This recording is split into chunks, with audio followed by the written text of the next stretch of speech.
খেলার খবর। প্রিয় দল আর্জেন্টিনা ও ব্রাজিলকে সমর্থন জানাতে শোডাউন এবং পতাকা উৎসব করেছেন সমর্থকরা। ভোলা থেকে তথ্য ও ভিডিও নিয়ে শাহনাজ পারভীনের প্রতিবেদন। আসন্ন আন্তর্জাতিক ফুটবল আসরকে ঘিরে ভোলা জুড়ে ছড়িয়ে পড়েছে ফুটবল উন্মাদনা। প্রিয় দল আর্জেন্টিনা ও ব্রাজিলকে সমর্থন জানাতে শহরের বিভিন্ন সড়কে র্যালি, মোটরসাইকেল শোডাউন এবং বিশাল আকারের পতাকা প্রদর্শনের আয়োজন করেছেন সমর্থকরা। এ উপলক্ষে পুরো শহর যেন ফুটবল উৎসবের রঙে সেজে উঠেছে। শহরের প্রধান প্রধান সড়ক ঘুরে দেখা যায়, বিভিন্ন বাসাবাড়ি, ব্যবসা প্রতিষ্ঠান এবং অলিগলিতে টানানো হয়েছে আর্জেন্টিনা ও ব্রাজিলের পতাকা।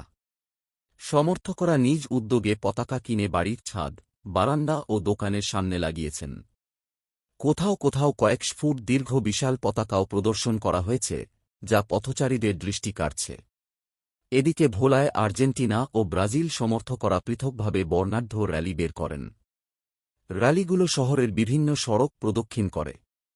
পরে শতাধিক মোটরসাইকেলের অংশগ্রহণে অনুষ্ঠিত হয় শোডাউন। এ সময় প্রিয় দলের জার্সি পরে সমর্থকরা নানা স্লোগান দেন এবং আনন্দোল্লাসে মেতে ওঠেন। আর্জেন্টিনা সমর্থকরা বলেন, বিশ্বচ্যাম্পিয়ন দলের প্রতি ভালোবাসা থেকেই তারা এই আয়োজন করেছেন। তাদের প্রত্যাশা, ভবিষ্যতেও আর্জেন্টিনা সাফল্যের ধারা অব্যাহত রাখবে।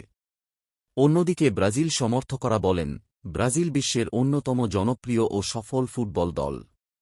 প্রিয় দলের প্রতি ভালোবাসা প্রকাশ এবং ফুটবল প্রেমীদের একত্রিত করতেই তাদের এই আয়োজন। সমর্থকদের মতে, ফুটবল শুধু একটি খেলা নয়, এটি আবেগ ও ভালোবাসার নাম। দলভেদে সমর্থন আলাদা হলেও খেলাধুলার মাধ্যমে সৌহার্দ্য ও সম্প্রীতির বন্ধন আরও দৃঢ় হয়। র্যালি, শোডাউন, বিশাল পতাকা প্রদর্শন এবং বাসাবাড়িতে পতাকা টানানোর মধ্য দিয়ে ভোলায় এখন বইছে ফুটবল উৎসবের আমেজ। প্রিয় দলের জয় প্রত্যাশা করে আনন্দঘন পরিবেশে সময় পার করছেন ফুটবল প্রেমীরা।